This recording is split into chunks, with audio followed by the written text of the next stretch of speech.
Cut my life into pieces. This is my last resort. Suffocation, no breathing. Don't give a fuck if I cut my own bleeding. This is my last resort.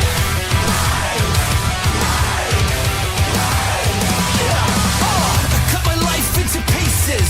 I've reached my last resort. Suffocation, no breathing. Don't give a fuck if I cut my arm bleeding. Do you even care if I die bleeding? Would it be wrong, would it be right? If I took my life tonight, chances are that I might. Mutilation out of sight. And I'm contemplating suicide. Cause I'm losing my sight, losing my mind. Wish somebody would tell me I'm fine. Losing my sight, losing my mind. Wish somebody would tell me I'm fine.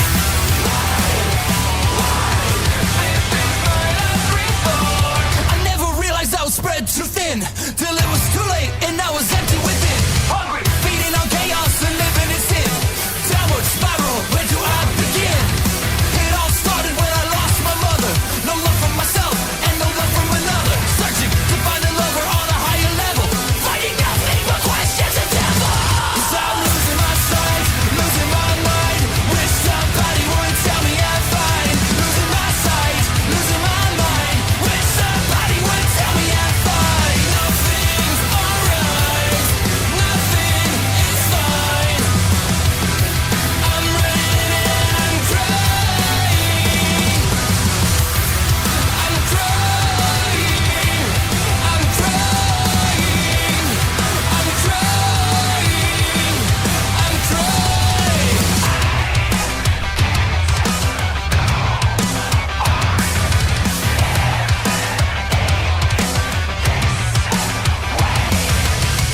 Cut my life into pieces. This is my last resort. Suffocation, no breathing. Don't give a fuck if I cut my own bleeding.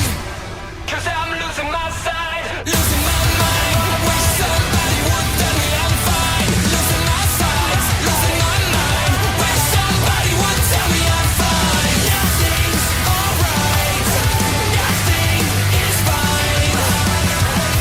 I'm running and I'm crying. I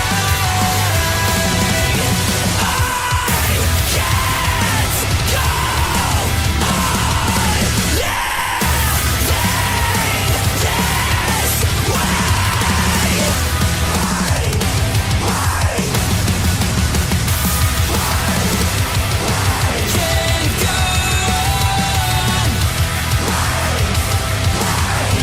go on living this way. Nothing's so.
Oh man, Jey Uso, he's gonna make a great addition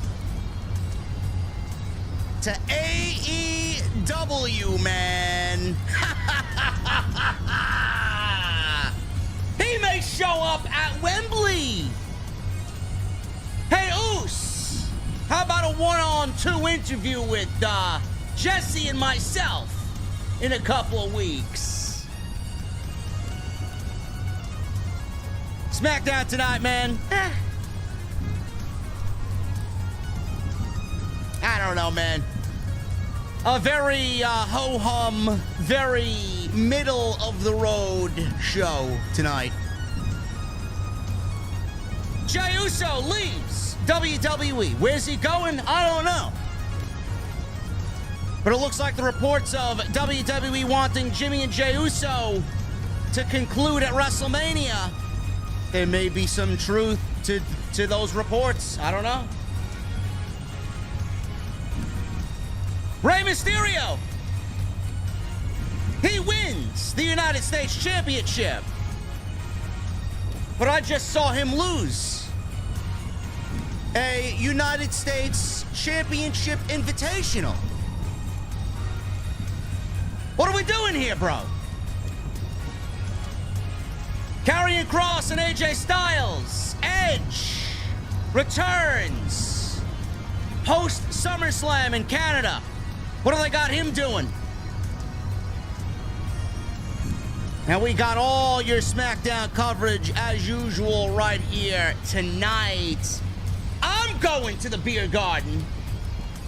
I got my cold beverage. Hopefully you guys got yours as well. We're gonna have some fun tonight, man.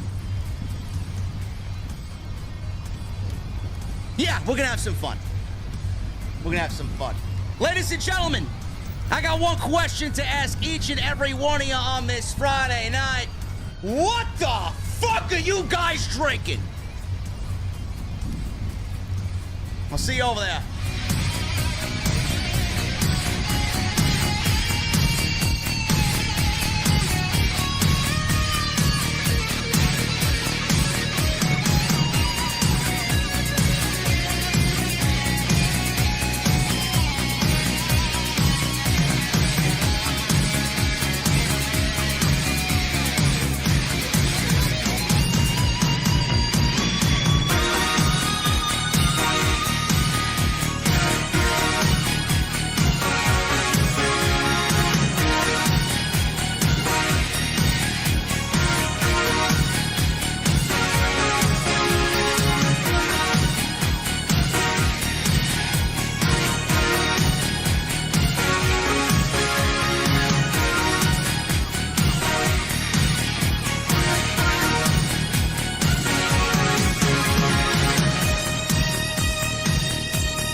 Is AEW successful?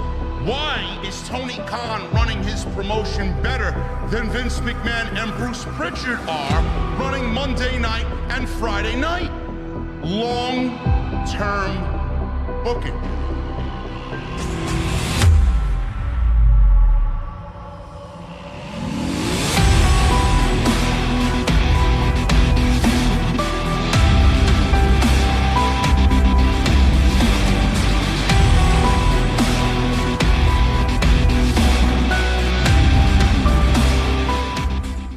Going on, guys? Thank you so very much for joining me right here on Off the Script. This is your Friday night SmackDown post show for August 11th, 2023.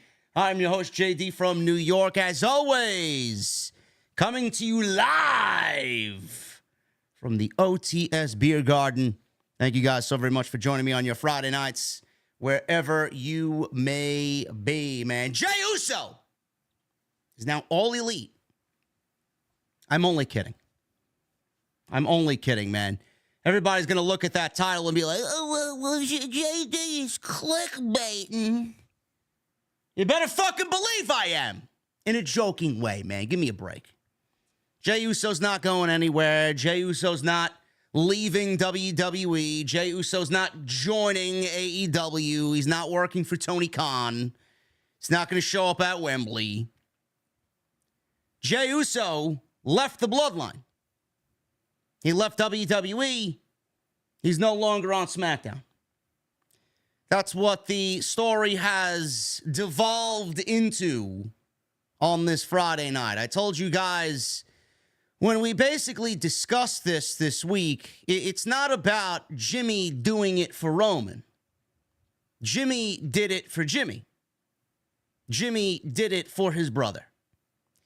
Now, I don't know how you guys feel about it. I don't really know what to think about it myself. I do think the explanation is a little lame, but at least they gave us an explanation. Jimmy Uso's reasoning for why he did what he did at SummerSlam, which caused a ruckus on social media. A lot of people did not like the ending of the match between Roman Reigns and Jey Uso at SummerSlam. A lot of people were disappointed by it. A lot of people were disappointed by it because of two reasons. One, people thought foolishly that Jey Uso was going to win the Universal Championship. Jey Uso was absolutely never slotted to win anything. So I don't know who the current pro wrestling fan is. I don't understand who the current demographic is and how stupid they really are. But if you're not watching a show like ours, you're already behind the eight ball. So get with the program and watch and learn. Jey Uso was never slotted to win anything. Ever. Jey Uso was not going to become the tribal chief. Jey Uso was not going to be the head of the table. Jey Uso is not going to be leading SmackDown as its world champion. I'm sorry. Cody's story is to finish his story by winning that championship. That's the story. Jey Uso's not going to win the world championship that Cody's going to win before Cody wins it. Doesn't really make sense. The other thing that people did not like is I don't think anybody was really prepared or interested to see the Usos break up. I don't think anybody wants to see that. WWE already has a very difficult time keeping a tag team division relevant. The Usos arguably are the greatest tag team of all time.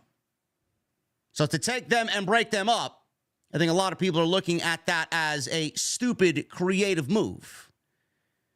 Now, the rumor came out not too long after SummerSlam that higher-ups, creative forces in WWE, I wonder who those forces could be. Wink. Give me a break. Creative forces. Why don't we just get to the fucking chase, cut to the chase, and say Vince. Vince doesn't want this to end. Vince wants to drag this to WrestleMania. Creative forces, my ass. There was a report that stated, quote unquote, creative forces want to drag Jey and Jimmy Uso out till WrestleMania as they will have a one-on-one match in Philadelphia. Now, granted, if that's where they go, that's where they go. But they did say about a month ago, as they both sat down with Ariel Helwani, that's on the bucket list items of things that they want to yet accomplish in their pro wrestling career. A match at WrestleMania one-on-one would be at the top of that list. That came out of both of their mouths. Do you want to see it? Do I want to see it? I don't know. If the story's there, maybe. Maybe. I do know that if it does happen, that it's only going to go right back to us getting the Usos, but we have to drag this out for the next 9 months. Again, I don't know how I feel. I don't know how you guys are feeling about this. I really don't. A lot of people are watching this tonight, and they're probably more upset than they were coming out of SummerSlam. Is the explanation good enough? Is Jimmy's explanation good enough? I don't think it's good enough. Now, I may be speaking for you guys. I don't think you guys think it's good enough. Like I said, they gave us an explanation. I'm grateful that they did. They could have easily said, fuck the explanation. We're going to go Cody and Lesnar on you and give you no explanation. Do you guys think the explanation is suitable? Is it enough to take the Bloodline into the next chapter? Jimmy said he did it because he loves Jey. He loves his brother. He did not want Jey Uso to win the Universal Championship. They didn't want, or he didn't want, Jey Uso to become the tribal chief and turn into Roman Reigns, a narcissistic, egotistical, manipulative asshole. Is it enough? The majority of the people are going to say it's not good enough. I see a bunch of no's in the chat. I know it's not good enough. Does it make sense? I don't know. I guess the way you want to look at it, I mean, it could make sense. Does it make sense head on? No. No. See, this is one of those things, man. This is one of those things. If Jey Uso was looking for an explanation, and Jimmy is set to give it, and then cuts right to the chase, no fluff, no bullshit, gives you the explanation, and right out of the gate, if you're thinking and you're feeling and you're asking, is that it? Is that the explanation? If the first emotion as a viewer to Jimmy Uso and his explanation is, what? I don't know if it's good enough, man. It's going to leave you scratching your head. He didn't want Jey to turn into Roman. Fine. He loves his brother. Now, the way that I see it, if he loves his brother, why didn't he just let his brother win the world championship? That's the way I see it. I mean, if my brother fucked me over from winning a world championship and being the fucking man on Monday night or Friday night, I mean, I'd have a fucking problem with it. I don't know how you guys would feel. I'd have a fucking problem with it.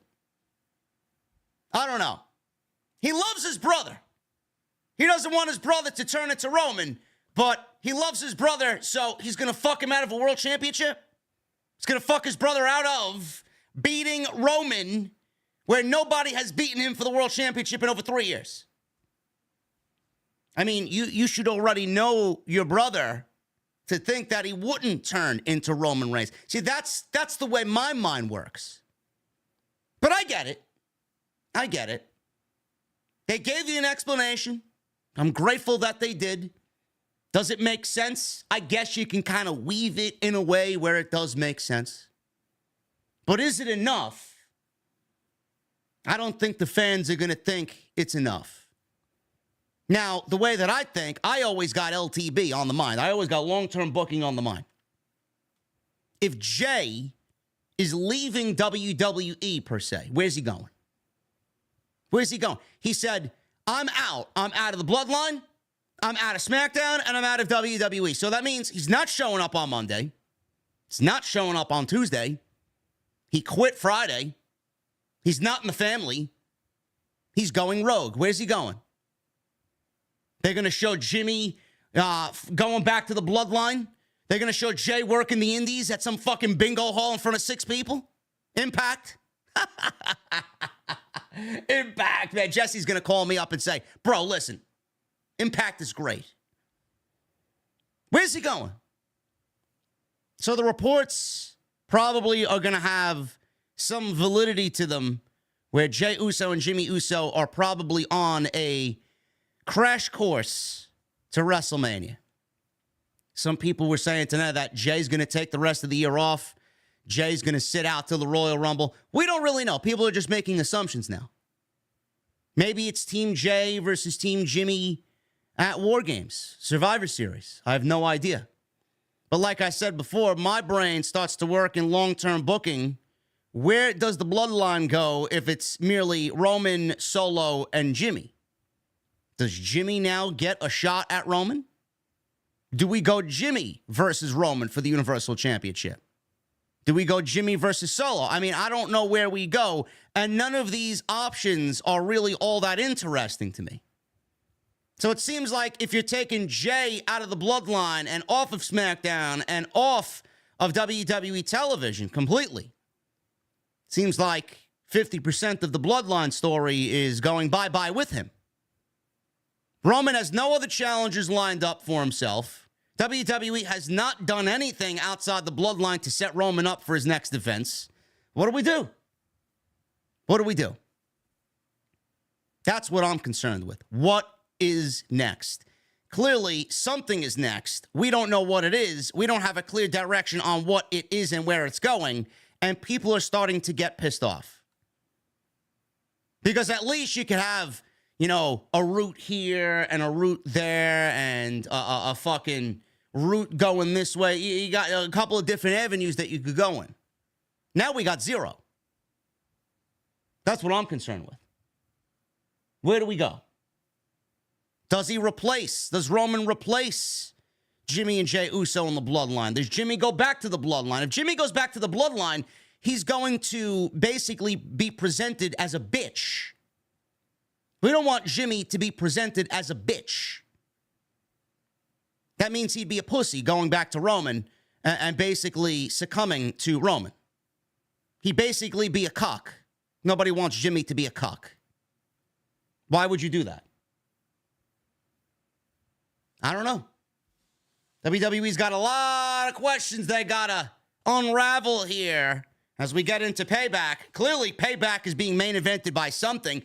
Maybe Rollins and Nakamura get the main event treatment. Maybe Gunther and Chad Gable get a main event spot at Payback. But right now, Roman has no clear direction, and Jimmy is basically teetering on Bloodline or no Bloodline, and Jey is goodbye. Jey is goodbye. Very confusing. But is it good enough? The majority say no. The majority is saying no. The other big thing that happened tonight. Thank you for the 2,500 in here, guys. I really appreciate it. Listen, I think we're 79 subscribers away from 148,000 subscribers. Right? My bar back is telling me yes. 79. There you go. Hit that subscribe button, man. If you guys are not subscribed and you're new and you're just finding the channel, or you're some fucking geek that's watching me from the shadows who's secretly a fan but wants to pretend that you're not, hit the subscribe button, man. Would love it. The other big thing that happened tonight is Rey Mysterio. Booyaka! Booyaka! 619. Booyaka! Booyaka! Rey Mysterio.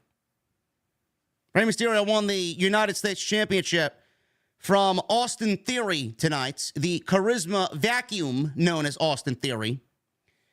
It was supposed to be the sensational Santos Escobar. Why do I say sensational? This is his new nickname.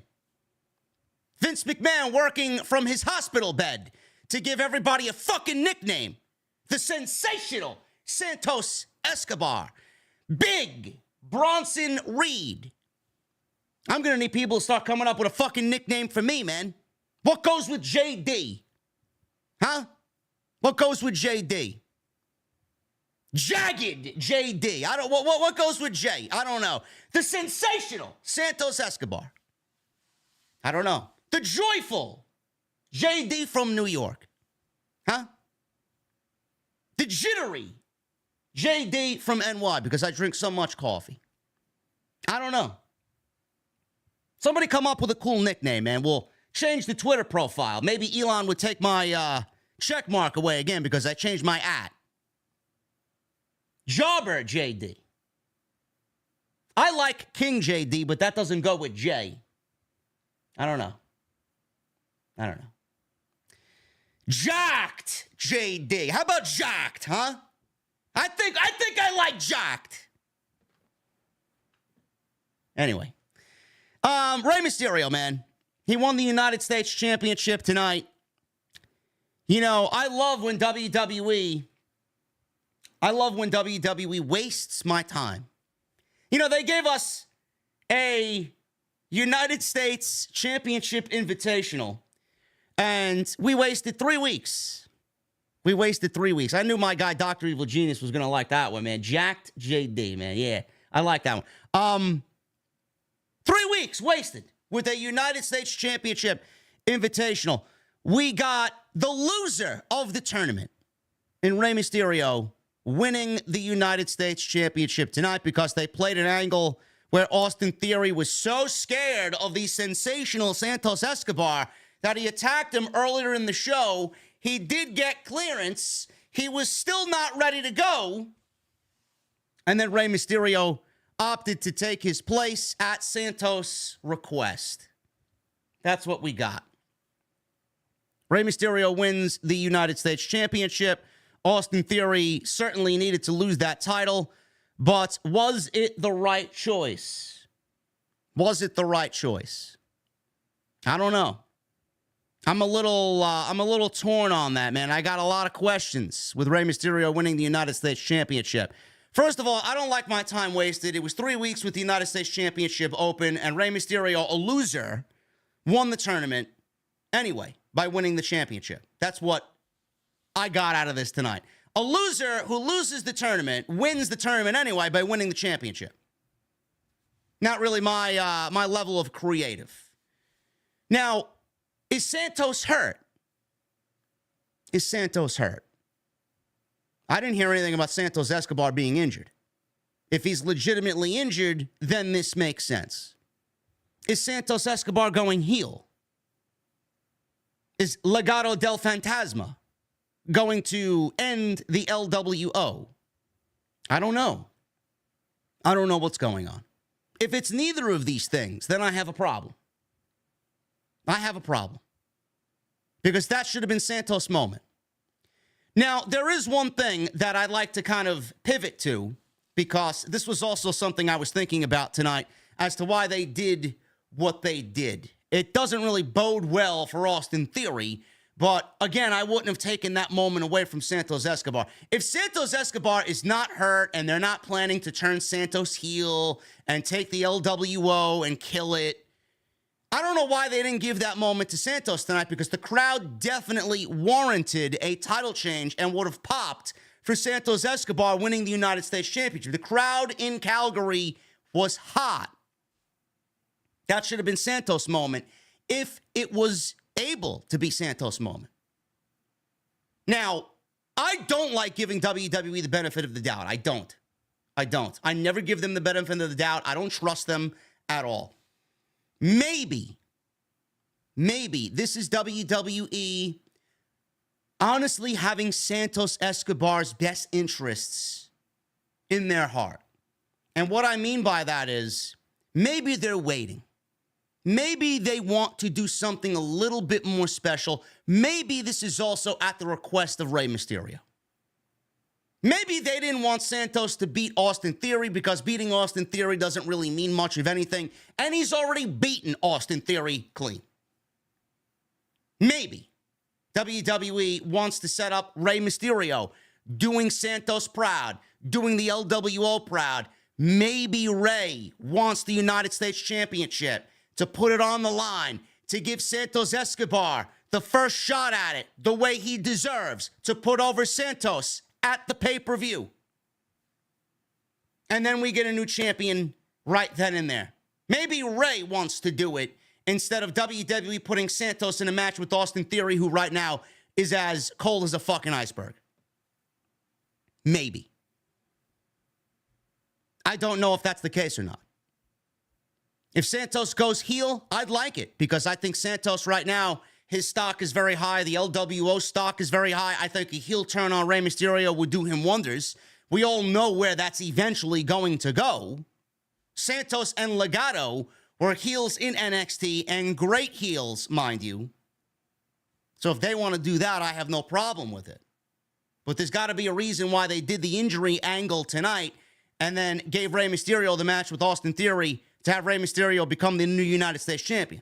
There's got to be a reason. I'm hopeful that there is a reason. The last thing that I mentioned, I'd love to see them be heel. But if it's not that, Santos, regardless of what the reason is, needs to go over. And by the way, this all would have been much better if LA Knight just won the United States Championship. I'm just saying. All of this illogical garbage and pivoting back and forth and doing this and then doing that and then not doing that. All of this could have easily been avoided and much more simplified if LA Knight won the United States Championship. But I don't book the show. Vince McMahon does. And then we got Karrion Kross and AJ Styles. Very good match between these two guys. It wasn't perfect, but the crowd was hot. We also got Edge making his return to Canada as WWE is now in their little Canadian loop. Tonight in Calgary, next week in Toronto, and next week in Toronto, which is Edge's hometown, he'll be wrestling a very dear friend of his in Sheamus, and we will look forward to that, as I do think that will be a banger. Sheamus has nothing but bangers, and Edge versus Sheamus happened for the first time ever, which is surprising. The mileage on both of those guys happening for the first time ever. It's going to be good, man. It's going to be good. I appreciate you guys joining me tonight on the SmackDown post right here on OTS. Make sure you guys hit that subscribe button, man. Like I said, I am at least 79 subscribers away from 148,000 subscribers on YouTube, man. The push for 150 is upon us, man. Thank you for all the love and support on today's Extra, man. You guys absolutely killed it. It's already over 20,000 views in about, I would say, less than 12 hours. You guys killed it today, man. We talked about Triple H being removed from the board of directors because that's exactly what he had done to him. He was removed from the board of directors. Talk about it, give my opinion on it. We also talk about Bray Wyatt and a very good positive update on Bray Wyatt and his upcoming return to TV. We talk about RVD. Is he going to be all elites? Lots of good stuff in today's video, man. Go check that out, as well as everything else on the channel. Everything you need is on the homepage. Make sure you guys hit that thumbs up, man. We got 2,600 of you in here. I need 1,000 likes. Minimum. No questions asked. Hit that thumbs up, man. Appreciate it. Super chats are open. Get them on in. We'll hang out at the end of the show. As always, last call. At the end, get them in. Never an obligation. Always appreciated. Memberships are open. Get them on in as well. Hit that join button. Become a channel member right here on OTS. And tonight's show is sponsored by my great friends over at Manscaped. Manscaped.com. Code SCRIPT20 at checkout. They got some new products coming this fall.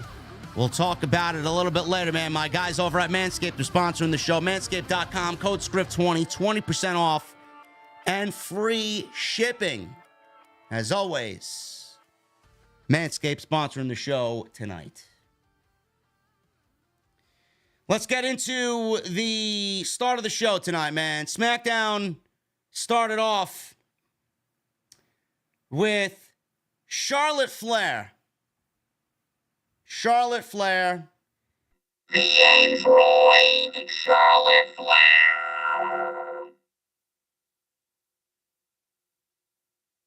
I am the android. How many times shall I wrestle Asuka on Friday night and have it be boring? How many times do we need to see this match, man? Honestly.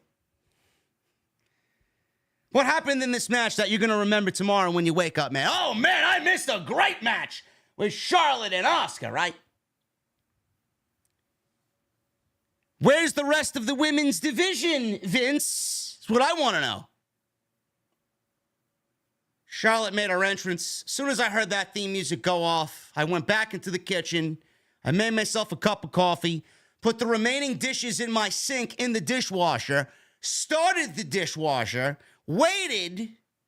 This is exactly what I did. Waited for my coffee to drip, drip, drip, drip into my glass.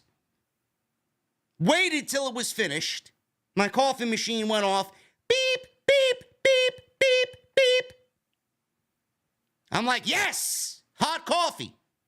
I walk over to my refrigerator. I get my favorite vanilla creamer. Pour some vanilla cream into my glass and stir it up real nice. Nice and piping hot. take a sip because I never drink coffee without a straw most of the time. Stains your teeth. You don't want yellow teeth now by drinking coffee, right? You got to drink it through a straw. Take a sip. Charlotte's still doing her ring entrance. I go into my office. I make sure everything's pretty on the desk. Make sure the venue's all fucking properly lit. And then I go into the living room, and Asuka is in the ring. We are now safe. We are now safe from the android attacks. This is what I did. I can't stand Charlotte. I can't stand her music. I can't stand the side of her, man. She's awful. Everything about her was awful. So, Charlotte, she climbed the top rope. Asuka slammed her to the mat, landed a missile drop kick off the second rope, goes for cover. We go to commercial break. Back from commercial break, Charlotte slingshot herself over the top rope onto Asuka at ringside. Cole, who, by the way, I need to mention this because it's in the notes. Michael Cole out there dressed as casual could be. Got no tie on, got no suit on. He's got a sport jacket on with a dress shirt, and he's probably wearing jeans. Kevin Patrick and Corey Graves said more than Michael Cole did all night, and that's a problem. I was promised Michael Cole and Corey Graves with Kevin Patrick on color. Why did I hear more of Kevin Patrick over Michael Cole? That's what I want to know. Are we ever going to get away from this guy? This guy sucks. I do not want to hear Kevin Patrick and his commentary anymore. The guy's voice is absolutely ear-piercing cringe. I can't stand him. He's probably a beautiful man. Probably a very nice man. But as a commentator for WWE, no, I'm going to have to pass. Michael Cole got in a couple of words here. He said, Charlotte appeared to be more focused and aggressive. I don't notice anything different. So Charlotte leapt off the top rope, crossbody. She followed with chops to the chest. Crowd, woo! Every chop. Charlotte hit a handspring clothesline for another 2 count. Charlotte hit Asuka with a spear and then began to set up the figure 4. All of a sudden, Io Sky's music hit. Charlotte paused as she sees Bayley, Dakota Kai, and Io Sky walk out. Io Sky's got the not the briefcase. She cashed that in. She got the title. She's holding the title, smiling. She's walking down the aisle with the title. So Charlotte, dumb baby face here. Oh, look, it's Damage Control. Pointing at Damage Control in the aisleway. Asuka rolled Charlotte up for a 2 count. Charlotte fires back with a big boot. Both were down. Slow to get up, Damage Control, circles the ring like bloodthirsty sharks. Bayley gets on the ring apron. Charlotte turned around and took a swing at Bayley. Asuka then landed double knees to the back on Charlotte. Io Sky gets on the ring apron, springboards off the top rope with a drop kick, and nails both Charlotte and Asuka with a springboard missile drop kick. Ding, ding, ding, ding. The bell rings. No contest. Wow, man. What a creative ending by these women tonight. Let's have Io Sky come in and absolutely make no sense of a no contest.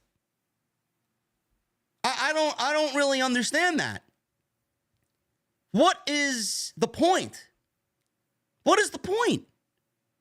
The only thing that I could possibly make out of all of this is that Io did not want either Charlotte or Asuka to win because that would give one of those women momentum to defending the championship or challenging for the championship, which Io would have to defend against either Charlotte or Asuka.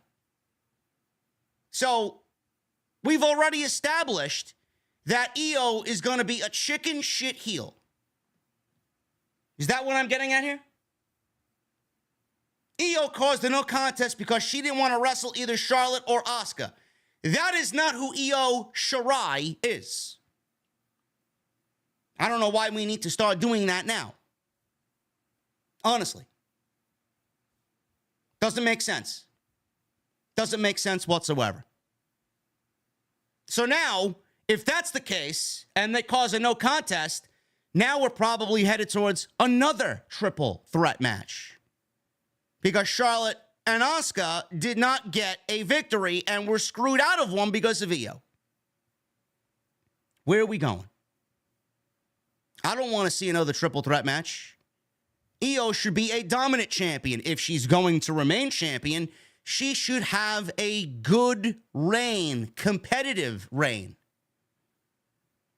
Well, maybe I'm reading too much into it, and WWE potentially is setting up war games for the ladies.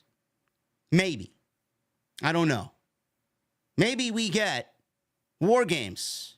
Because there's going to be, if there is war games, I'm already thinking ahead if there is war games. If WWE, and there is a report that maybe war games is coming, the roster internally believes that war games is going to be a thing this year, even though they didn't announce it. Last year, they announced it way ahead of time. Right now, there is no confirmation that there will be a war games, and November will be here before you blink. There's 6 weeks left of summer, and the summer will be over before you know it. Then we'll get into September, and then we'll get into October, and we're going to have to start building war games. You can't have war games be built over 2 weeks, 3 weeks. Maybe we get Damage Control with one other against Charlotte, Asuka, Bianca, and a returning Kairi Sane. I don't know. The rumor is that Kairi is supposed to return in November. Maybe she would be on that team to go up against Damage Control. I don't know what we're doing here, but this ending did not make any sense whatsoever, and it was rather lame. No contest between Charlotte and Asuka. I'm done watching these two women wrestle. We've seen it so many fucking times, and Io should be presented as a dominant champion. Now, Michael Cole did mention that Bayley has been going around saying that we are the champion. We are the champion. No, honey, Io is the champion, not we. Io is the champion. Solo. Singular. Not plural. There is no we in champion. Moving on. Taylor Braxton interviewed the sensational Santos Escobar. Escobar says he's confident going into the match because he has Austin Theory's number. Theory attacked him and slammed him on top of a production crate, and then took one of the production crates that was sitting right next to the one that he slammed Santos on, and slammed the open lid of the production crate right across his leg. Santos writhing in pain, and here I am thinking that we're not going to get this match tonight, and Santos is going to go out with an injury angle as they delay this United States Championship match until the pay-per-view. Austin Theory attacked because he knew he was on his last legs as United States champion. Karrion Kross. He goes one-on-one with AJ Styles. Kross with Scarlett, Styles with Michin. Graves said Kross wasn't there to win. He said Kross wanted to leave scars all over AJ Styles' body. We got a decent little match here, man. This was pretty good. Minus the 2 botches in this match. This was actually very good. Crowd was big time into it. Very hot for it. And I got to give Styles and Kross credit, man. They worked their asses off for most of this feud, trying to make it work. And WWE didn't really give them a lot of time to really get their point across. This was around 10 minutes or so, and they made the most of everything that they were given here. Is the feud over? I don't know. I would hope so. I don't know where else it could possibly go. But you got to give both guys credit, man. They tried, and if it worked for you, it worked for you. So be it. You may be a fan of Kross, you may be a fan of Styles, and you may have enjoyed this. Or you don't like Kross and like Styles, and you didn't really care about it and think that AJ should be in something a little bit more important on Friday night. But you can't take away the hard work that both of these guys tried to do to tell a story in this feud. Where does Kross go? That's my problem. Where does Karrion Kross go from here? You know, they tried to give him some direction with AJ Styles. It was fine for a month or two, but now where does he go from here? He's got no clear direction. WWE seemingly doesn't have any direction for anybody or anything outside of the Judgment Day and Bloodline. They are so preoccupied with two of their biggest groups, and then everything else kind of falls into the category of, yeah, we'll get to it when we get to it. It's not that important. Everybody's watching for A, and everybody's watching for B, and everything else that follows underneath it is just there. It's not the way I would format a show. It's not the way I would book a show creatively. Everything's got to feel important. Everything's got to matter. So where does Kross go? Where does Styles go from here? It's anybody's guess. So Styles started things off with a dropkick right out of the gate as soon as the bell rung. Went to work on Karrion Kross's neck. Kross worked his way back into this match. Big, high back body drop by Kross. He threw Styles into the turnbuckle. Styles starts to come back. He went up top. Kross went for a suplex. Styles countered by slipping through his legs. Clothesline Kross to the outside. Styles ran at Kross, but Kross caught Styles and landed a Death Valley driver on AJ on the commentary table, and we go to commercial break. Styles had control in the ring and went back to the apron. He went up for the phenomenal forearm, but Styles caught him, and he got the Kross jacket applied on AJ. Styles powered up, ran Kross into a turnbuckle. The two had a very, very sloppy exchange. Nothing worked out here. It looked like Kross went to pick up Styles. That didn't work. Styles then tried to counter into something, and Kross, I don't know if it was the weight of Kross that Styles couldn't get up. Nothing really worked here, man. Nothing really worked. It resulted in a 2 count from AJ on a pin attempt. Styles kicked Kross in the head, set up for the 450 splash. Styles hit it. He went for the pin. Scarlett put Kross's foot on the rope to break the pin. Michin comes over. Tried to attack Scarlett. Scarlett countered and took Michin out. Inside the ring, Kross went for the...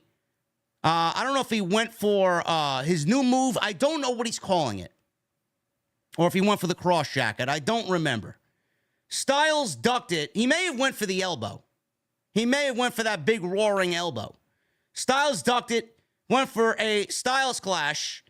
Scarlett then got on the apron to get in the way. Michin threw Scarlett over the broadcast table, the commentary table. Very vicious. Scarlett took a nasty bump on that commentary table.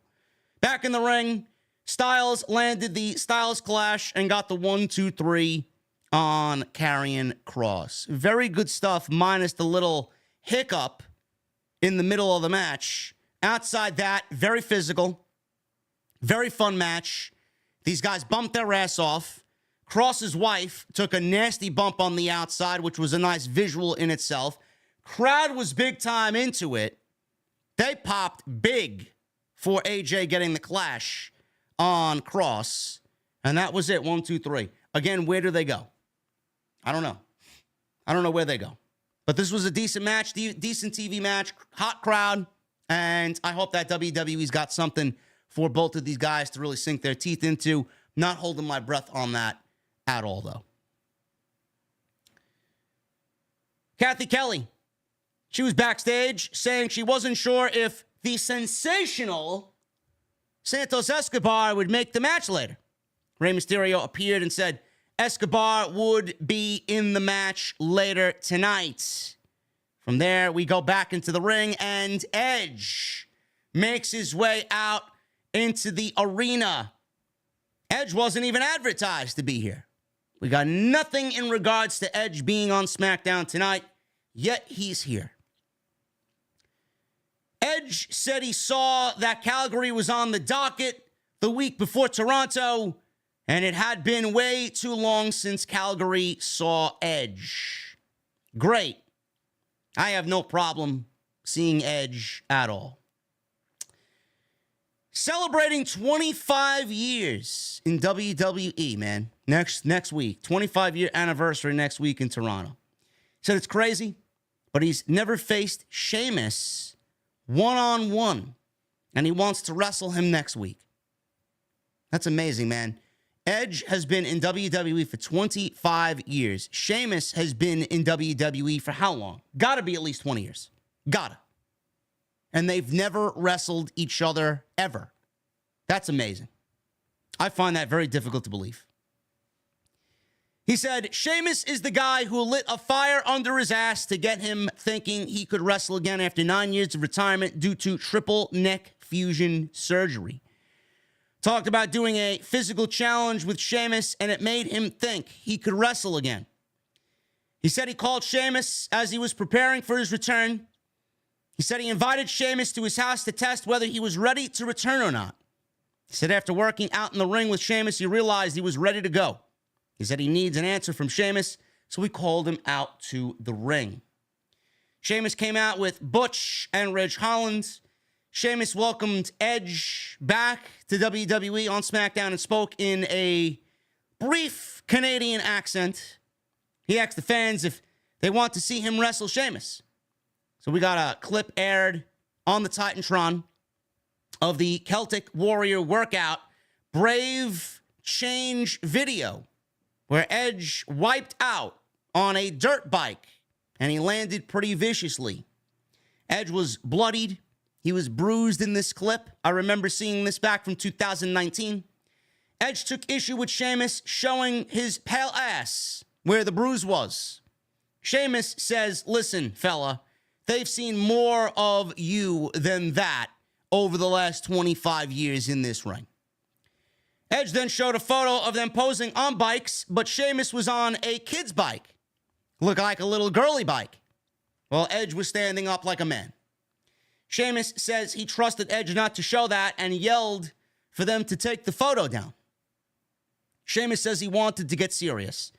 He said in 2004, he was at a crossroads, whether or not to pursue his dream of being in WWE or continuing with a regular job. So the WWE crew came into a gym he was at, and everyone gave him a cold shoulder except for Edge.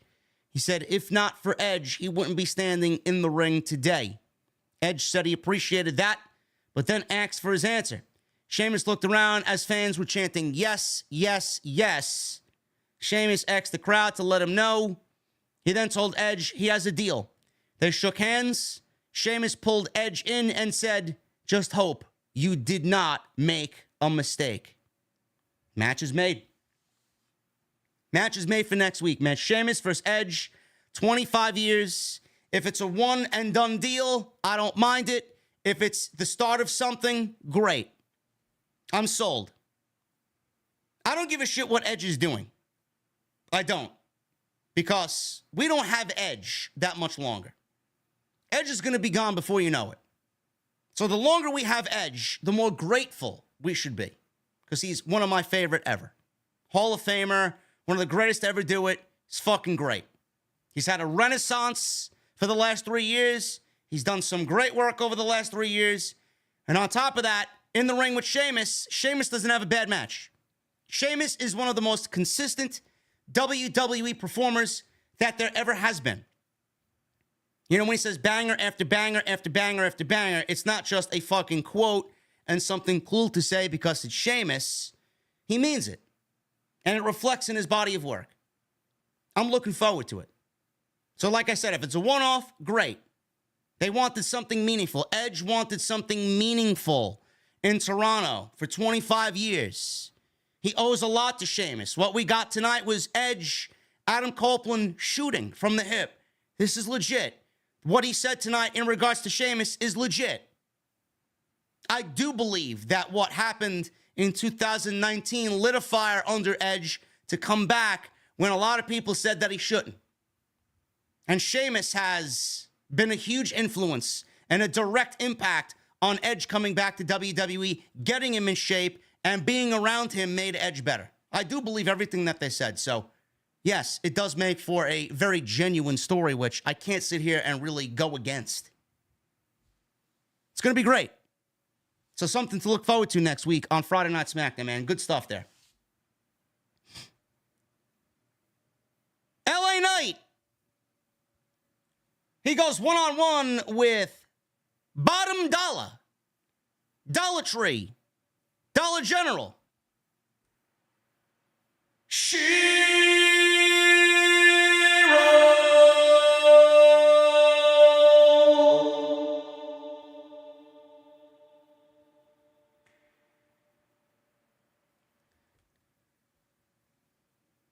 Why do I have an echo, Jesse? Why do I have an echo when we're outside in the beer garden, man? I got a fucking Ferris wheel behind me, bro. How do we have echo outside? I don't really get this. What the fuck am I paying you for? I don't even know why. I don't know why you come here either, motherfucker. I'm gonna dump you. This fucking guy. Can we try this again, please? Oh, it's working now. Okay. It's working now. Let me see.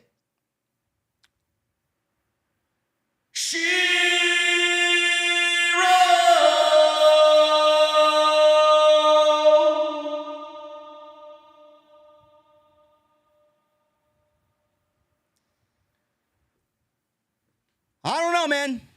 I don't know. LA Knight, Top Dollar goes 2 minutes. If you blinked, you missed it. Let me talk to you. Top Dollar is a jobber. Get him out. Fucking waste of a payroll, man. Holy shit. When Endeavor starts to make budget cuts, they're going to look at this fucking guy and say, who is this guy? He looks like he works at fucking Walmart. What is he doing on the roster and how much is he making? Oh, man, we got to cut this guy. We could save a good $300K by getting rid of this guy. Fuck out of here. Really? Maybe we keep Adonis. Maybe. Maybe we keep B-Fab. Maybe. But Top Dollar, Bottom Dollar, Dollar Tree, Dollar General, Great Value? No. Get him out. Top Flopper, Flop Dollar. Goodbye.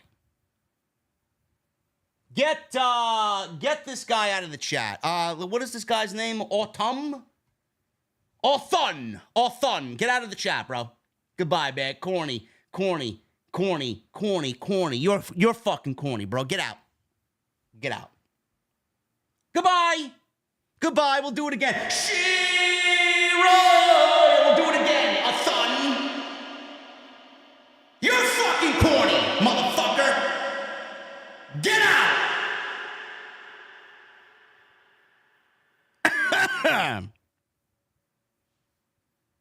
Moving on. Guy, man. Oh, man. Adam Pearce went to go check on Santos Escobar and said he wanted to look at him and assure him he was able to wrestle as planned. Escobar, the sensational Santos Escobar, said, yes, I'm going to wrestle. There you go. Bobby Lashley. He was sitting with the Street Profits. They were at a lounge table, which was a.k.a. Backstage. Lashley and the Street Profits were drinking a cold beverage. It didn't really look cold. I mean, it looks like they were drinking red wine, man. You don't drink red wine cold. Some people do. I know some people that drink red wine with some ice in it. Cold, you know. But they got tuxedos on, or at least Angelo Dawkins had a tuxedo on. Montez had a nice snazzy suit on. Bobby Lashley looking all flashy over there with his nice red burgundy suit. He's drinking some wine. And Lashley said they're celebrating to their futures. He said he sees even more potential in the Profits, noting that they've already done great things. He said SmackDown is ready for some new blood to run this place. Montez said the sky is the limit. And they toasted each other. Gotta love it. Looking forward to seeing what this group does. I don't know where they go, what they do, who they feud with, but I mean, I like it. They're turning the Street Profits into something a little bit more interesting than they were before. That's all we could really ask for. So we'll see what happens, man. A lot of people have high hopes on this thing. Hopefully WWE knows what they're doing. Santos Escobar made his ring entrance for the United States Championship match against Austin Theory, and Theory attacked him from behind again and attacked his injured leg. He did not want to wrestle Santos Escobar. Escobar went down. Theory laughed at him. He walked to the ring. Rey and the LWO ran out to check on the sensational Santos Escobar. He didn't look too sensational here. Theory said he wanted to be declared the winner since Escobar cannot wrestle. Pierce said they promised Calgary a title match, so he's going to have to defend against Rey Mysterio instead. So Santos gave him his blessing. Rey Mysterio was already in his ring gear. Graves said it was completely unfair to Theory, who had been preparing for Escobar. Well, maybe he shouldn't have attacked Santos not once, but twice. So there you go. You got to be punished for your crimes, and Adam Pearce brought down the judgment. Austin Theory versus Rey Mysterio. This match did not go long at all. Man, oh man, they could not wait to get the United States Championship match over with and get the title off of Austin Theory. Could not wait. I think the WWE felt the same thing as the IWC. Austin Theory just was not working out as United States champion. Maybe the worst United States championship of all time. Maybe the worst reign of all time. Now, I'm going to pose this to the chat, and I'm going to pose this to the comment section if you got this far into the live stream. Who had the worst United States championship reign? Was it Dean Ambrose? Remember that reign? That was fucking awful. Was it Dean Ambrose or was it Austin Theory? I would be genuinely curious to know. Honestly. They may be tied. But Theory, man, how do you fuck up Austin Theory coming out of WrestleMania by beating John Cena in the opening match of WrestleMania 39, and they didn't do anything with him at all? Oh, my goodness. So, we got a commercial break. We come back from the break. Mysterio went to the top and landed a senton and a splash for a 2 count. Mysterio went on the second rope. Theory caught him, and Mysterio ultimately landed what looked like, I thought it was a buckle bomb. It was a buckle bomb for a 2 count. Mysterio then set up for the 619. Theory caught him to break up that attempt. Mysterio came right back. Set it up again, hit the 619, hits the big splash, deep cover, and legitimately in about 3 minutes, Austin Theory loses the United States Championship. Rey Mysterio is the new United States Champion. Right after the match, they hyped up Rey Mysterio will be on the Grayson Waller effect. Great. If there's one thing I can't stand on Friday night, it's the Grayson Waller effect. They've all been terrible. Now, I don't know what happens here. I don't. I don't know if Santos is really hurt, that they played this injury angle up. Otherwise, they should have given it to Santos. Santos should have been the one to win the title if he wasn't hurt. Now, WWE had Santos beat Theory clean already. And I didn't like that. Because nobody as a champion should be losing clean as a whistle. Queen as a whistle. Clean as a whistle. And not really a good look for him. So, Santos, is he hurt? Are they planning to turn him heel? Or is neither of those things on the table? And maybe Rey wants to put over Santos one-on-one. He'll give Santos a one-on-one shot because of what happened to him by Austin Theory. I don't know. Does Rey think that he'll put over Santos better than Austin Theory could put him over? I don't know. Or maybe it's the obvious. I know everybody's already thinking it. Maybe Vince McMahon just doesn't trust Santos Escobar and doesn't want to push fresh, young, new talent. Santos is not young. He's 37 years old, but you guys get my point. And we got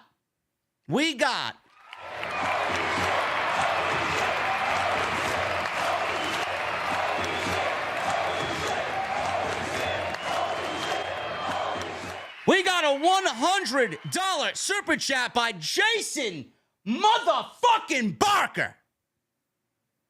Rey Mysterio already got a U.S. title graphic on the Grayson Waller Effect advertisement. They work quick in this company. What can I tell you, bro? What can I tell you? Thank you, Jason, for your generosity, man. Always. Jason becoming the, I'm going to start calling him Mr. Hundo in the chat. This fucking guy, man. Thank you for the super chat love tonight. Jason Barker, as always, here on Friday night. Yeah, so I don't know where this goes, man. I really don't know. Does Rey put over Santos? Is Santos hurt? Is WWE going to go heel with Santos? Does Vince not like Santos? They wasted 3 weeks of our time, basically, with this United States Championship Invitational. They wasted 3 weeks. Did it feel good for Rey to win the title? Sure, everybody loves Rey. Everybody loves Rey. Did Austin Theory need to drop that title? It doesn't matter to who. Did he need to drop that title? Absolutely. So, I guess we should take this as a minor victory, being that Austin Theory lost the championship. I don't know. A Rey Mysterio win, nobody's going to really hate on that. And the match didn't even really matter because a lot of people just wanted to see Austin Theory lose. Now it's a fresh start. Is WWE going to treat the United States Championship better than they did with Austin Theory? I don't know. I'll reserve judgment for that. But I do have more questions than answers after this United States Championship title match tonight. Hopefully they do the right thing, man. Santos deserves better. The Bloodline. What else do we end SmackDown with? The Bloodline. Roman Reigns, Paul Heyman, and Solo Sikoa walk to the ring. Reigns, Heyman, and Solo in the middle of the ring. Reigns just sat there for a little bit, or stood there for a little bit, like I should have said. Stood there for a little bit, and he soaked in the Calgary heat. He asked Calgary to acknowledge him. Reigns then turned to Heyman and said, "Wise man, where's Jimmy?" Heyman got wide-eyed. He shrugged a little bit. He didn't talk to Jimmy. He didn't see Jimmy. Heyman said, "Well, I spoke to him this morning, but he was rather salty with me, my tribal chief." So Jimmy was salty. Jimmy then showed up at ringside. No music. He had a hood on, and he stood in the ringside area in front of the barricade and looked into the ring. Roman kind of knew what was going on because when he turned around, he saw Jimmy just standing there on the outside of the ring. Jimmy entered the ring. Fans in Calgary were chanting, "You sold out, you sold out." Reigns was kind of soaking it up, smiling and kind of laughing to himself. Jim, don't worry about them. They mean nothing. Let's be real about this. I owe you one. Name your price. Anything. It's done. Now, Jimmy was actually looking. If you guys look at the, vantage point in which we got on television, Jimmy was actually staring right at the Universal Championship. I thought he was going to motion to the title and say he wants a title shot. But he didn't do that. So Roman offered him a new car, a new yacht, a new jet. Not all three. One of the options here. A car, a yacht, or a jet. Jimmy finally said, "I don't want nothing from you, Uso." He said, "What he did at SummerSlam has nothing to do with you." Reigns says, "Well, you must be confused." He said, "If he doesn't want material things, he can give him power and make him the right-hand man." Main event, Jimmy Uso. It's got a nice ring to it. Jey Uso comes out. He made a beeline right to the ring. Obviously, we needed answers as to why Jimmy did what he did to Jey. So Jey gets into the ring. He is very upset, very pissed off at Jimmy. Jey went face-to-face with his brother, kind of looked him up and down. Says he's about to throw 37 years down the drain unless he tells him why he did what he did at SummerSlam. Takes the microphone, shoves the microphone into his jacket, into his chest. Jimmy told Jey he did what he did at SummerSlam because I love you. He says he didn't do what he did out of jealousy. He said he was afraid to lose his brother. He said if he beat Reigns, he would have become the tribal chief, and he would have inherited some of the power that would make him like Roman. He said Roman, as he's pointing over to Roman is corrupt. He says he would never be able to live if he watched him become an egotistical, manipulative asshole like Roman Reigns. Fans then started to chant, asshole. Which, by the way, here in New York on Fox 5 was not bleeped out, surprisingly. Jimmy said if he hates him, that's fine. But he wanted to tell him he didn't do what he did for any reason other than he loved him. He told him to kick his face off if he wanted to and didn't believe him. Jey shook his head no. Turned his back on his brother and shook his head no. Reigns in the corner with Solo and in the corner with Paul Heyman nodded and mouthed off, do it. Do it. Jey thought it through. He thought about it and then turned his back to Jimmy and stood there again. Jimmy left the ring. Fans booed. Reigns then started laughing as Jimmy started walking away up the aisleway and said, if there wasn't a more perfect time for and I told you so. He said, Jey is stupid and a hothead and thinks with his emotions. He said, this night isn't about anything but him, and it's been that way for the last 3 years. When are you going to finally understand? Acknowledge me. Jey super kicked Roman Reigns. Solo then attacked Jey, but Jey ducked the Samoan spike and then super kicked Solo. Same attack, same thing, nothing new. Reigns comes back and gives Jey a Superman punch. They cut to Jimmy, who was walking up the aisleway, did not even look back. He had his head down. He looked completely out of it. Jey caught Reigns with another super kick, and then he speared Roman. Reigns on his back. Jey grabs the microphone and told Jimmy, hold on. Come back to the ring. Jimmy walked back to Jey at ringside. Jimmy extends his arm for a big hug, but Jey super kicked him in the face instead. Jimmy was out cold on his back in the aisleway. Jey yelled in the camera, I'm out of the Bloodline. I'm out of SmackDown. I'm out of WWE. He then left through the crowd. Graves asked if he just heard him right. Cole then said, yes, Jey said he's out of WWE. That's the way SmackDown went off the air. I don't know where they're going with this. I don't know what they're doing, what their plan is. Because if Jey and the story of Jey not being on TV is going to be the narrative now. If Jey is out of the Bloodline, if Jey is out of WWE, if Jey is off SmackDown, where is he going to go? Can't go to Raw, can't go to NXT. Where's he going to go? He's not going to AEW. This has nothing to do with AEW at all. Are they going to keep Jey Uso off of television until the time is right? Maybe they keep him off television until Survivor Series. Maybe they keep him off of television until the Royal Rumble. Maybe he comes back when he wants to come back and he goes to the opposite brand. You know, WWE, and the rumor is that they want this match. Creative forces want this match at WrestleMania. They did it with Dominic Mysterio and Rey Mysterio. They did. They moved Rey Mysterio over to SmackDown. It was actually one of the more logical things in the Triple H era.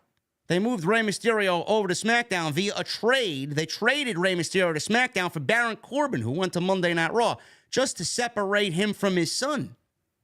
Because they kind of expended all that they could for the time being. They moved Rey over to SmackDown. He wanted to go on his own. He wanted to win some championships, get back on the right track. I mean, it was fucking... I didn't really understand what I was hearing. I'm like, WWE making sense of a fucking roster move from one brand to the other. I mean, it was great. Dominic was on the up and up with Judgment Day. He got his character built up over on Raw away from his father. It's great stuff. Maybe that's what they do with Jimmy and Jey Uso. Maybe Jimmy stays on SmackDown. Maybe Jey goes to Raw. Maybe we get that. And maybe they kind of butt heads at Survivor Series, at the Royal Rumble, and then they kind of take a break from this, and then they kind of pick it back up, build up that heat again going into WrestleMania season. Maybe they're following the Rey Mysterio and Dominic Mysterio route here.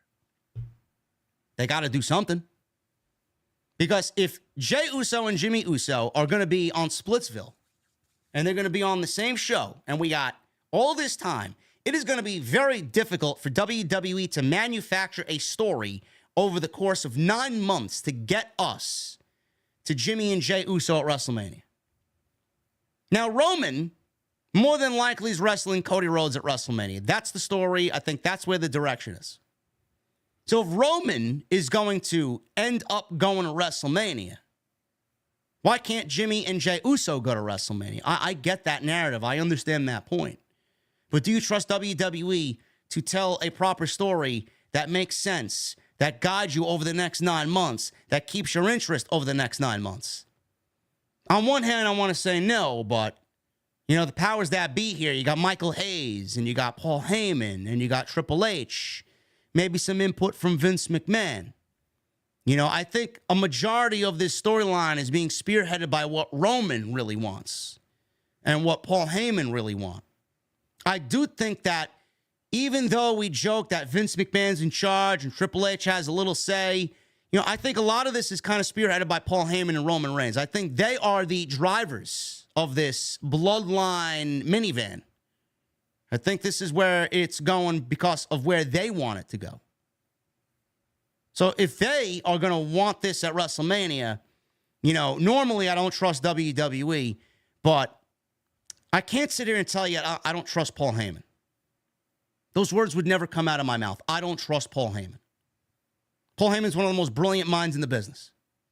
Paul Heyman loves long-term booking. I remember, I don't know where it was. I don't know in what context it was, but I remember listening to an interview with Paul Heyman. I think it might have been when he was the executive director of Monday Night Raw.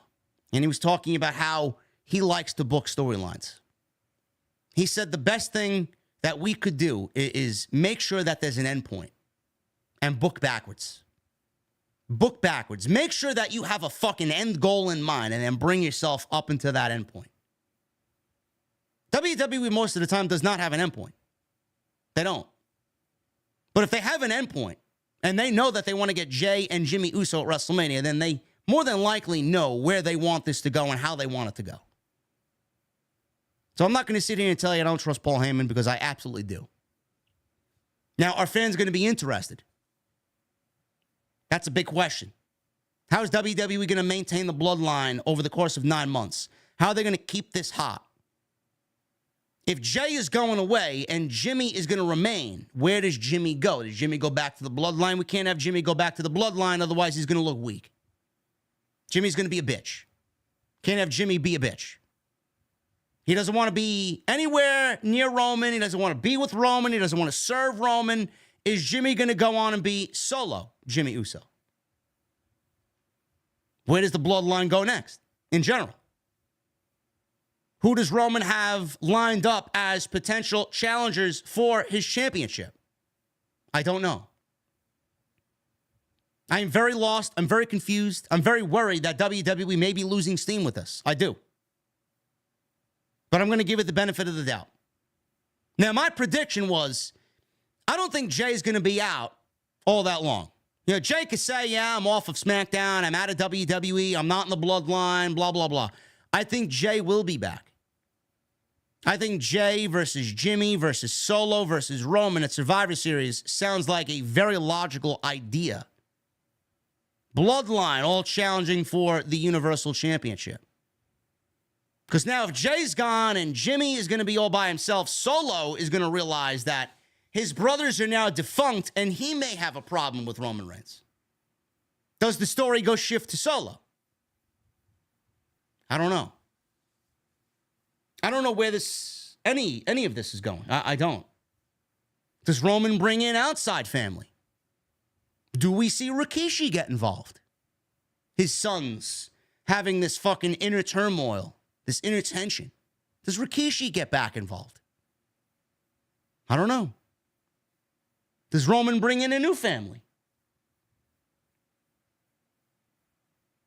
SmackDown is going to have some very, very interesting September, October, November months, man. It's going to be tough. This is where WWE is going to show what they're made of. Can they take us from SummerSlam in what was critically panned as Roman's worst match in his entire reign, and a story and an outcome that did not go over favorably with the audience? Are they going to be able to take that and ride that wave and get that to where we need it to be to get the fans back on the Bloodline side here? I don't know. Seems like they got an uphill battle. Guys, I appreciate you. Thank you so very much for hanging out tonight on the live stream. We hit 2,700 on a Friday night. You guys are awesome. Thank you very much for all your support. Please hit that thumbs up, man. We are legitimately 100 likes away from 1,000. So if you guys are in the chat and have not hit the thumbs up, I would really, really appreciate it if you do. Helps me out tremendously. Super chats are open. We're going to get into them in just a little bit as it is now last call. So make sure you guys go up and get your last drink for the night. Get those super chats in. Memberships are open as well. Hit that subscribe button down below. If you have not done so, we are very, very close to 148,000 subscribers. Go check out all the other content on the channel.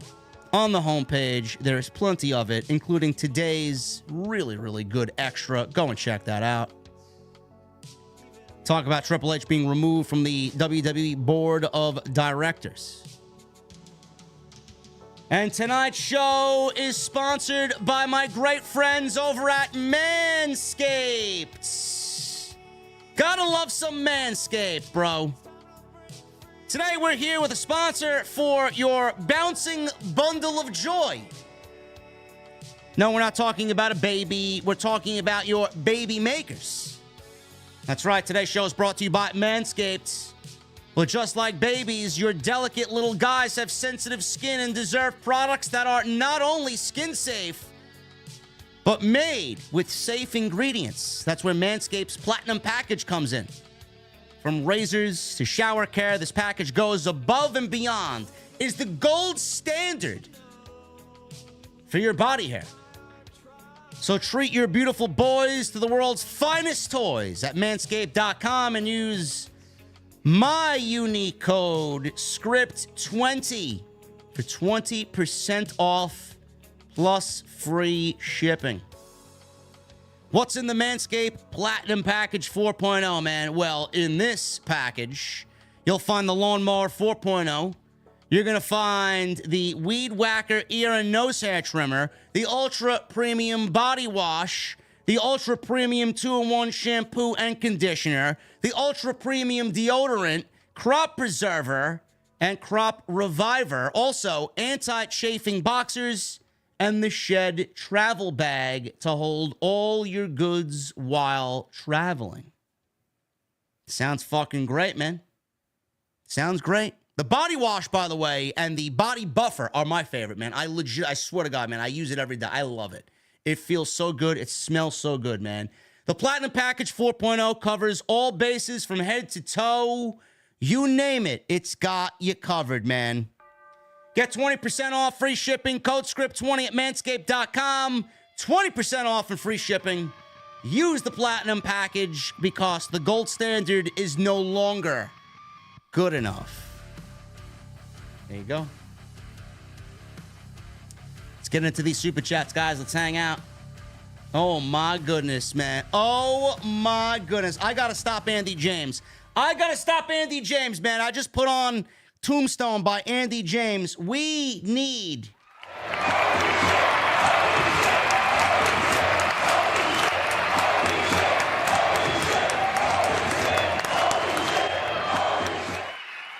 That deserves another one.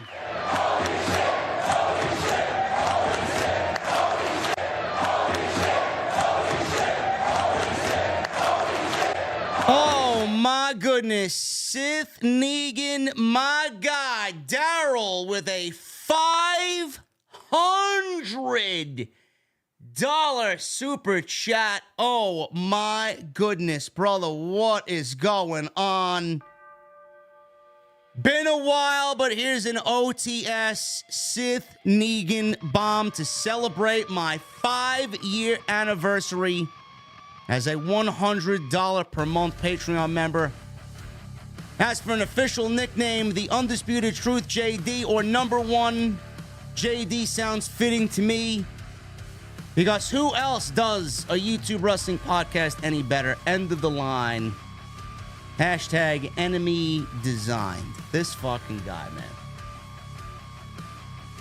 Unbelievable. Daryl, I hope you are well, brother. I really hope you are well, man. Unbelievable.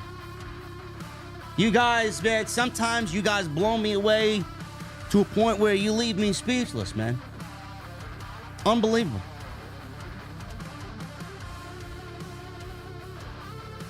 Daryl, thank you so much, brother.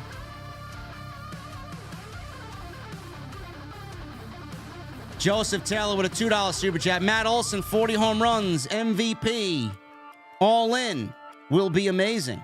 Ronald Acuna is going to win the MVP. And the Braves, I do believe, were winning earlier. They were winning 6-0, and they won 7-0. Wow. Braves shut out the Mets, 7-0. Morton, 5 innings, no earned runs, 4 Ks. McGill, 5 innings, 5 earned runs.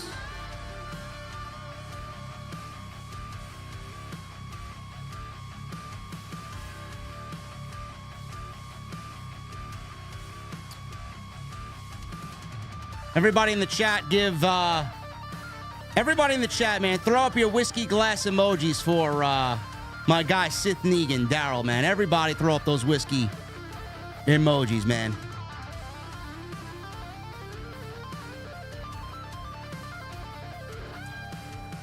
Michelle Moran with a $2 super chat. Did they write Jay off TV? I wonder why. I have no idea, Michelle.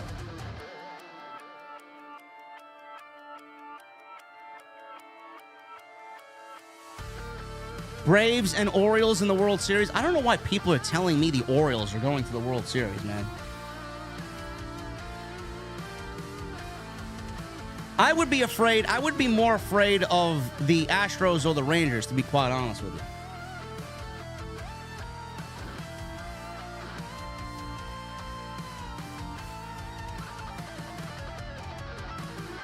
Do the Braves got the Yankees next week? It's crazy. Tony Brown with a $4.99. Man, booty meat was light tonight. Hey, Tony, we had Bailey, we had EO. I mean,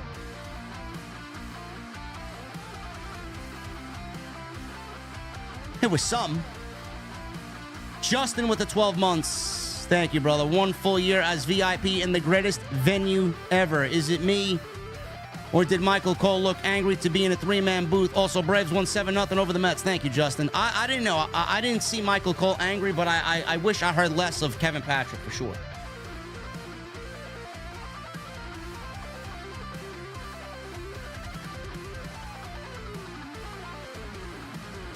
Listen, man, if the Braves don't make it to the World Series, I would not be surprised.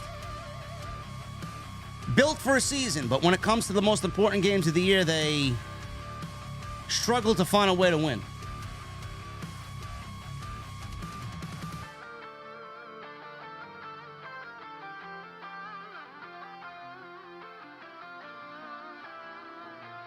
Genius. Bailey doesn't have cheeks like that, bro. I mean, I think you're going to have a lot of people disagreeing with you here, bro. Does she have the nicest assets? No. No. That would go to Sky Blue and Tony Storm on AEW. Honestly. Tony Brown, thank you, brother. Justin, thank you for 12 months, man. DJ Iffy, $4.99. Jay said deuces till WrestleMania. Yeah!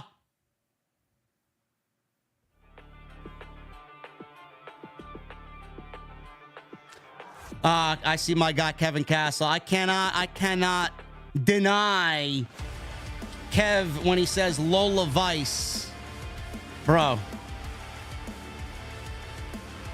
I tell you what, man. Whoever's walking into the door at home and Lola Vice is waiting for them, man. Oh my goodness.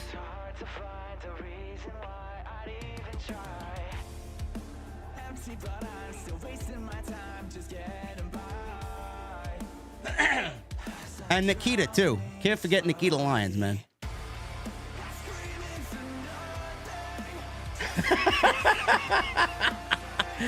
Come on, man. You gotta give Bayley some props, man. Come on. You gotta give Bayley some props, man. Yes, Lola Vice is fucking gorgeous, man. Oh my goodness. I don't know how she wrestles, and like Kev probably would tell me, who gives a shit? Who cares? Yes, Gigi Dolan. Yes, NXT, man. You know, they got some nice assets down there, man. They do. Frag Dude, 44 or 12 months. Wow, 12 months. Great job, JD. Love the show. Thank you, Frag Dude. I appreciate you, man. Oh, my goodness. Oh, my goodness. I gotta shut my guy Cole Rowland up for a second, man. Oh, my God. You guys are going fucking crazy here tonight.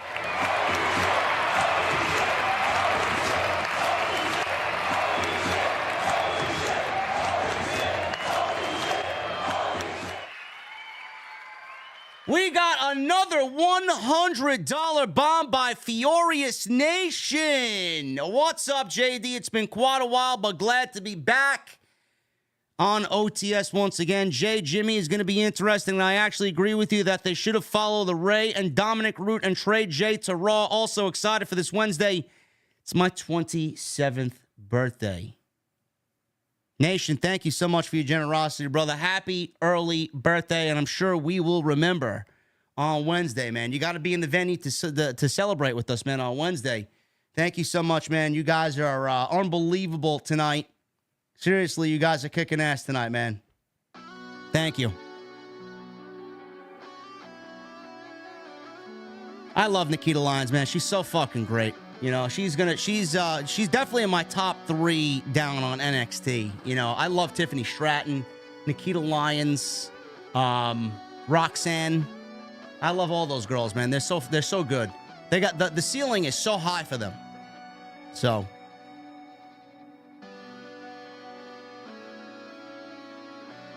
where am I, man? You guys are fucking blowing me away here, man. Holy shit. Frag Dude, thank you so much.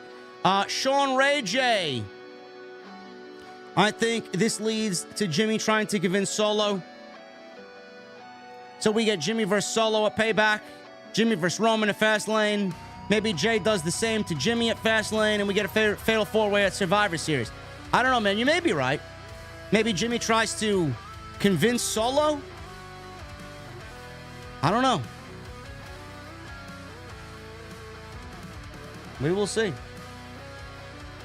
Thank you for the 10, Ray J. Thank you, brother. Dom Wapo with a $4.99. Hey, JD, my boy Brandon is in the venue tonight. He's legally blind, so he isn't able to see much, but he can hear, and he's drinking a Coors Light tonight. Brandon, enjoy that cold beverage, my brother.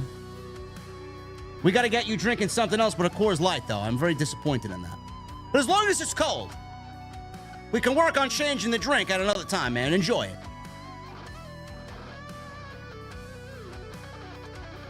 My guy, Dr. Evil Genius, 9 months. Jacked JD. Yes, I like it. I like it. Main event, 9 months. So how long before we get Omos as a world champion? Bro, I hope I'm not around to see Omos as a world champion. 20-minute promo with the $6.99. The current demographic of wrestling fans are currently on month 8 of not cleaning their fingernails. Love you, brother. Keep killing the podcast game. Thank you so much, bro. Yes. I mean, The current generation of fan, man, is they're a little bizarre, man. I mean, clearly, most of them don't know what. I mean, this is what they've groomed, WWE. They've groomed people to think 2.0 NXT is best for business. It's half the reason why I don't watch the show, man. It's just catered to a different audience. I don't even know who these people are. You know? It's disgusting.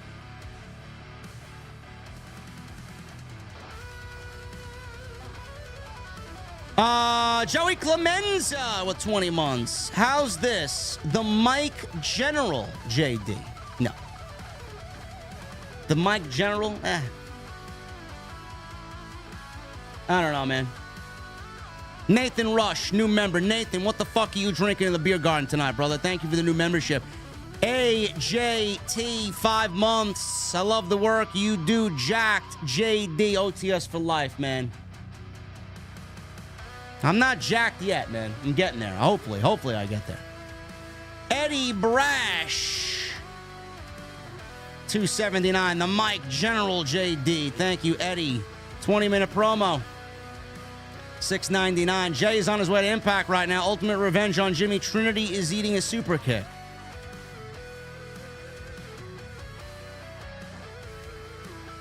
DJ Iffy, sir, I must be the only one who can't stand the ever corny Ray and his LWO lame world odor. Make it stop. It's embarrassing as a Mexican myself. I don't know, man. I'm not really enjoying Santos as a babyface. I prefer Santos as the fucking Mexican aristocrat type of prick, you know? That's just me. Oh my goodness, man. Look at this fucking shit. What are you guys doing tonight, man?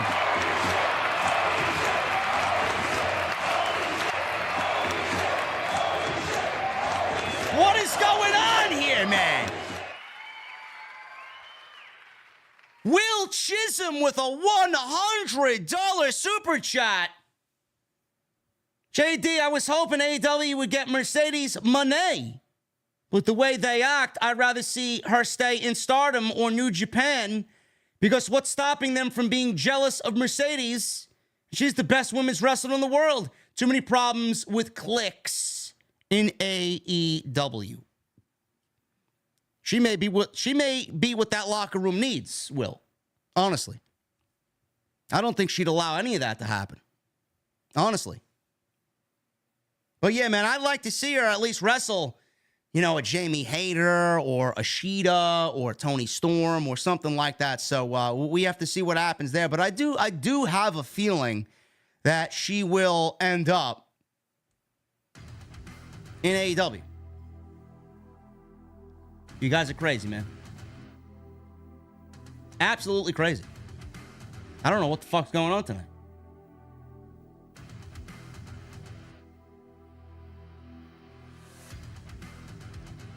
Tundi Uade, $5 super chat. Hey JD, I'm enjoying your show, drinking some nice Crown Royale with Sprite. OTS forever. What do you think of Bobby and SP versus Omos, Shelton, Cedric at Survivor Series? No. No, I don't want Omos anywhere near pay-per-view, brother.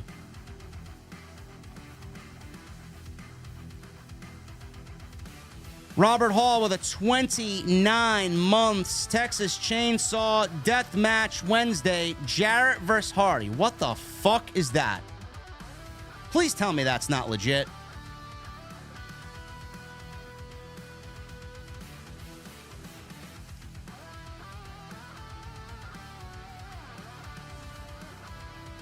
Oh no. What did I do? Oh no, what did I do? I banned a thun in the chat before, and he donates $10, man. Look at what he said here, man. A thun! It might have been a misunderstanding, brother.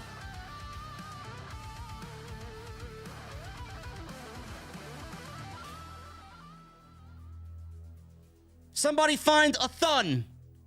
New fan here, got back into pro wrestling earlier this year, and you and your show have been welcome companions. Thanks for being a straight shooting, wheeling, dealing son of a gun. The IWC needs you. A Thun, I'm sorry, brother. I'm so sorry, man. I banned a Thun before.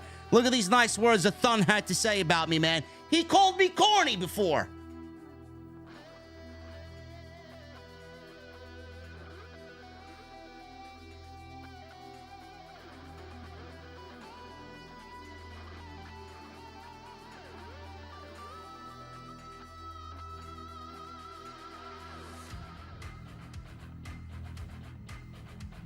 A Thun! A Thun! Listen, brother, I'm so sorry, A Thun. There he is. He's in the chat. I unbanned him, bro. A Thun, I apologize, bro. Sometimes even the greatest make mistakes, man.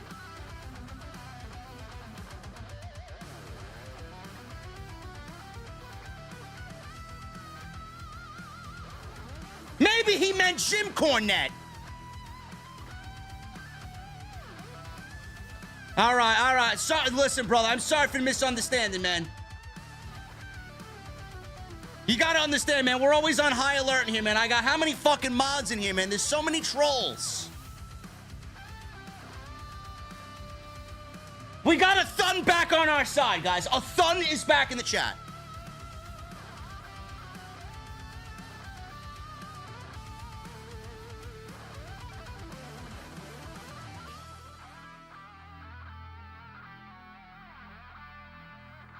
There you go.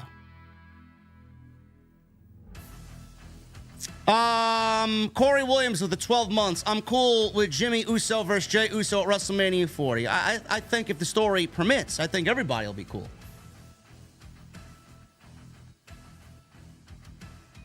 Well, he might have been calling Top Dollar corny. That I agree. That I agree with. Mohammed with a $5 super chat. If WWE does War Games, they'll probably do Judgment Day with JD versus Cody, Seth, Kevin, and Sammy. Probably. Nathan Rush with a 5. Dehydrated JD. What the fuck am I drinking? Best nickname. Love your channel. OTS for life with everybody saying OTS. Yeah. Love it. AJ with a $4.99. Hey, JD, my birthday is tomorrow. Glad to spend it here in the OTS venue. Roman needs to lose that championship at Mania 40. I think we get there, AJ. Happy birthday, man. It is officially your birthday. It is officially tomorrow. Sue with a $10 super chat. The analysis of the Bloodline makes me wonder, what will Paul Heyman come up with next? Drinking a glass of Merlot, so I'm raising my glass to you, JD, and your followers. Come on, people, subscribe. Thank you, Sue.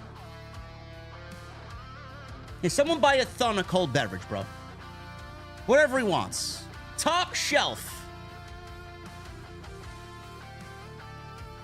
MGM Ballin'. 21 months. Had a really rough week, but being a VIP makes it better. We'll always be here. What would make me feel even better is if you checked for an echo again.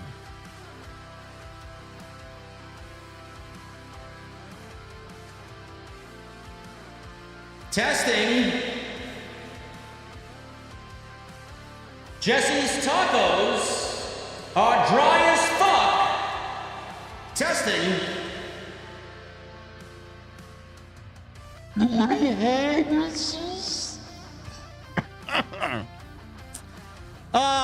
MGM, thank you, brother. Eric Newton with a $5 super chat. Looking forward to seeing Alter Bridge tomorrow at Foxwoods. That's tomorrow. I was supposed to go to that show, man. I can't go to that show tomorrow. What I am hearing is that they're playing Fable of the Silent Sun now on this second stint of the tour, man, which they did not play when I went to go see them on Long Island. I don't know why. But, Eric, have a great time at that show, man. Wolfgang Van Halen has a new album out, too, man. So he's on that tour, too. Really good, solid second album. Hoping to win some money while waiting for the show to start. Keep up the good work, JD. Thank you, brother.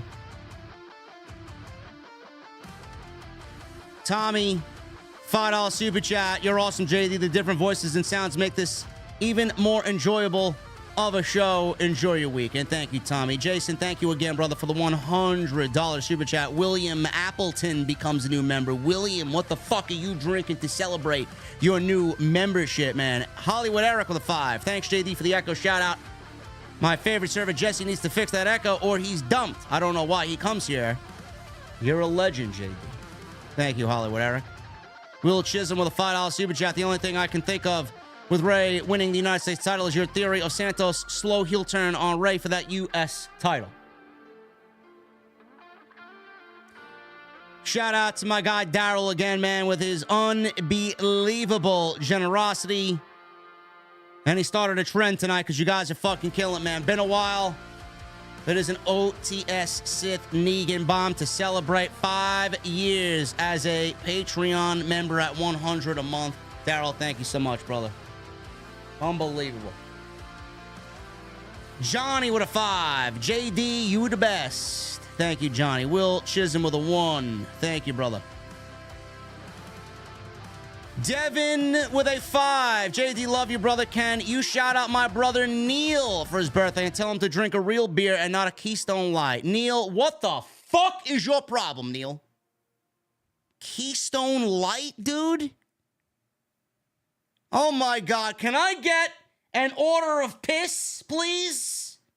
Cold? On tap.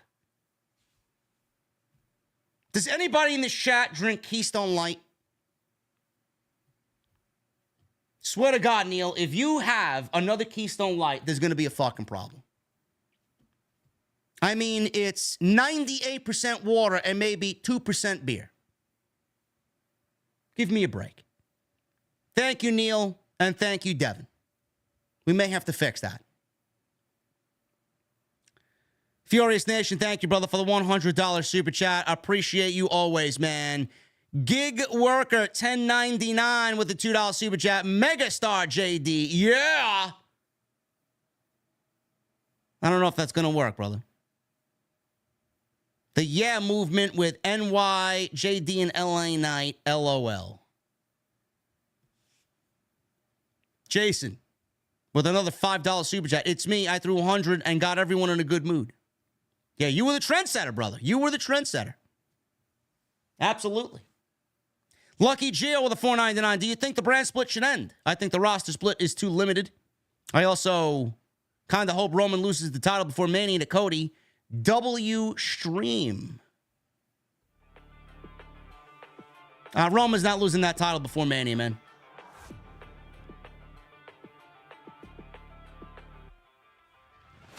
And I do think the brand split should end. I do think that we need to have one roster. One roster. DJ Iffy with a $1.99. Corny is Hit Row's slogan. They are corny. A Thun got that right. They are corny. And KCV with a 1-month membership. JD, man, you've made wrestling more enjoyable. Nice to sit and listen to someone with a good perspective of the industry. Casey commented tonight. Thank you so much. I wish everybody kind of got on board with that, man. A lot of people think that what we do here is not special. Clearly, you guys have proved them wrong. I tell you that right now. Doughboy Games with the 4 months. What BS did they pull tonight? You got 2 hours of a podcast to listen to, Doughboy. Rey Mysterio won the United States title. And he did not win the U.S. title invitational. And Jey Uso's going to AEW. Guys, that is all I got for you, man. That was the last one. I appreciate you hanging out with me tonight. We'll be back in your sub boxes this weekend. We got extra, we got news, whatever happens and whatever breaks, I got you guys covered on the show. Make sure you guys keep an eye and an ear on the channel, man. Follow me on social media at JDfromNY206, Twitter, Instagram, TikTok, and Cameo. Hit that subscribe button down below. Turn on the bell for all notifications. Thank you guys for the unbelievable love tonight, man. You guys are fucking awesome. Go check out all the other content on the channel. And make sure you guys hit up Manscaped, bro. Go get yourself something, man. I guarantee you, you'll find something over on Manscaped's website, man. I use a ton of their products every single day. I live and die by it, man. Seriously. Script20, manscaped.com. Great shit. Thank you guys very much, man. I'll see you in the sub boxes tomorrow. Thank you for a great night. And I'll see you all right back here with more OTS. I'll see you guys later.